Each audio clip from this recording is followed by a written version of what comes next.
नमस्कार दोस्तों, आप क्राइम तक देख रहे हैं। बात करते हैं जस्टिस यशवंत वर्मा की। इस केस में हम लगातार आपको अपडेट्स दे रहे हैं। आपको ताज़ा अपडेट सबसे पहले मैं देना चाहूँगा। दरअसल डीसीपी नई दिल्ली देवेश महिला इस वक्त यानी करीब 1:30 बजे के आसपास पहुँचे हैं जस्टिस वर्मा के घर पर। वो 30 तुगलक क्रिसेंट रोड पर रहते हैं, वहाँ पर वो पहुँचे हैं। इन्वेस्टिगेशन, एक पैरेलल इन्वेस्टिगेशन शुरू कर दी है। हम सबको पता है कि इस मामले में जो 3 सदस्यीय जज हैं, चीफ जस्टिस हैं, वो भी इस पूरे मामले की इन्वेस्टिगेशन कर रहे हैं। कल जो 3 सदस्यीय जज थे, सीनियर जजेस हैं, वो पहुंचे थे जस्टिस वर्मा के घर पर। और आज नई दिल्ली ज़िला, जो कि उनके अंडर आता है पूरा इलाका, वहाँ के जो डीसीपी हैं देवेश महिला, वो पहुँचे हैं वहाँ पर, यानी कि जस्टिस वर्मा के घर पर। ऐसे में कई सवाल खड़े हो रहे हैं। सवाल सबसे बड़ा तो ये है कि जो रिपोर्ट डीके उपाध्याय, जो कि सीजीआई हैं दिल्ली हाई कोर्ट, उन्होंने दी थी, उसमें शक जाहिर किया था और ये साफ कहा था कि सुबह यानी 15 तारीख की सुबह जो नोट थे वो किसने वहाँ से हटाए, इस तरह की जानकारी उन्होंने दी थी और ये स्पष्टीकरण मांगा है जस्टिस वर्मा से। जस्टिस वर्मा ने भी बयान दिया है। उन्होंने कहा है कि वो क्यों स्टोर रूम में इस तरह की चीज़ें रखेंगे। पहली बात, साफ साफ उन्होंने कहा है ये साजिश है उनके खिलाफ। और ये भी कहा है कि इस पूरे मामले में ना तो उन्होंने कभी पैसे देखे जले हुए और ना ही उनके किसी घर वाले ने और स्टाफ ने इस तरह के पैसे देखे। तो पैसे गए कहाँ? क्या पैसे दिल्ली फायर सर्विसेज के अधिकारियों ने जब्त किए, दिल्ली पुलिस ने जब्त किए? क्योंकि जब ये कॉल हुई 11:30 बजे के आसपास, 11:35 के आसपास, फायर के अधिकारी वहाँ पहुँचे। उसके बाद तुगलक रोड थाने से भी कुछ अधिकारी पहुँचे। पैसे जले हुए कितने थे और जो जले नहीं थे वो कितने थे? क्या उसकी काउंटिंग हुई? क्या इस बाबत आगे जांच बढ़ रही है? ये पैसा है किसका? क्या इस बाबत कोई चीज़ें साफ हुई? कई लेवल पर, मल्टीपल लेवल पर इस मामले की जांच लगातार चल रही है। और सबसे बड़ी बात तो ये है कि 3 जो राज्यों के जजेस हैं, जो सीनियर मोस्ट जजेस हैं, वो इसकी इन्वेस्टिगेशन कर रहे हैं खुद। और इसको एक रिपोर्ट वो प्रिपेयर करेंगे जो कि सीजीआई को सौंपेंगे, यानी सुप्रीम कोर्ट के जो चीफ जस्टिस ऑफ इंडिया है संजीव खन्ना, उनको ये रिपोर्ट सौंपी जाएगी।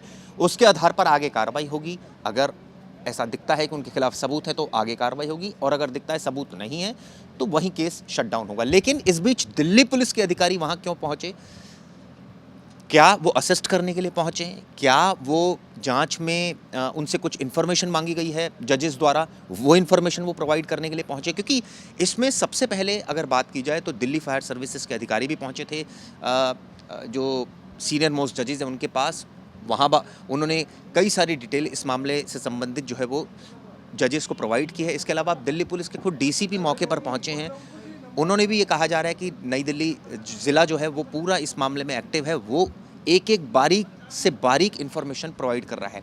हम सबको पता है कि दिल्ली पुलिस के कमिश्नर संजय अरोड़ा ने इस बाबत दरअसल एक कॉल किया था 15 तारीख को, करीब 4:30 बजे के आसपास कॉल किया था सीजीआई दिल्ली हाई कोर्ट को, डीके उपाध्याय साहब को, और ये बताया था कि इस तरह से नोट मिले हैं और इसकी सिचुएशन पूरी क्लियर की थी। हालांकि टेक्निकली अगर बात की जाए तो इस मामले में जो कानून कहता है वो पुलिस इन्वेस्टिगेशन नहीं कर सकती। इन्वेस्टिगेशन जो करेगी वो जो कमेटी गठित की गई है, जो इन हाउस कमेटी है, जो 3 सदस्यीय जजेस की कमेटी है, वो इसकी इन्वेस्टिगेशन करे। तो ऐसे में अब देखना होगा कि इस मामले में आगे क्या कार्रवाई होती है।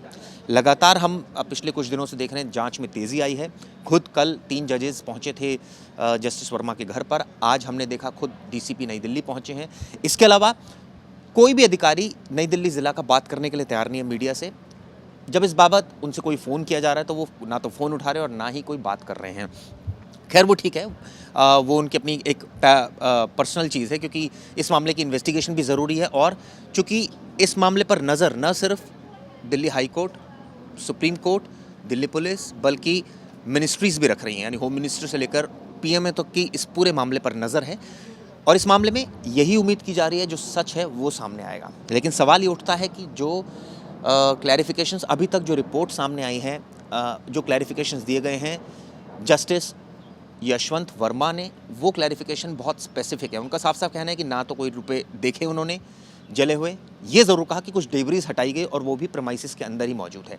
इसके अलावा उनकी तरफ से ये साफ किया गया कि इस मामले में डेब्रीज वाली बात उन्होंने क्लियर की कि हटाई गई। ये भी कहा कि वो छुट्टी पर थे, वो जब वापस आए 15 तारीख को, तब उनको इस बाबत सारी सूचना प्रोवाइड की गई। हालांकि पहले भी उनको सूचना मिल गई थी, लेकिन ऑफिशियली जो है वो घटना के 2 दिन के बाद वो सीजीआई से मिले और उनको भी अपना पक्ष रखा। अब ऐसे में जैसे मैंने कहा कई सवाल अभी भी बरकरार हैं। सबसे बड़ा सवाल, ये पैसे किसके हैं, कहाँ से आए, क्या कोई साजिश है?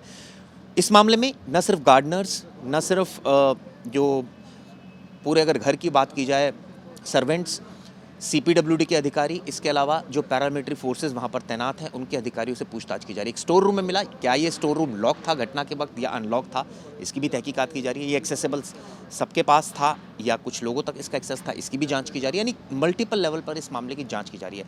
सीसीटीवी खंगाले जा रहे हैं कि क्या कोई साजिश तो नहीं, कोई ऐसा शख्स तो नहीं है जो अंदर आया और उसने इस तरह से यहाँ पर आकर रख दिया, ये भी जाँच के दायरे में है। लेकिन जिस तरह से ये घटना हुई है, नेचुरली उसको लेकर क्राइम तक की नज़र इस घटना पर है।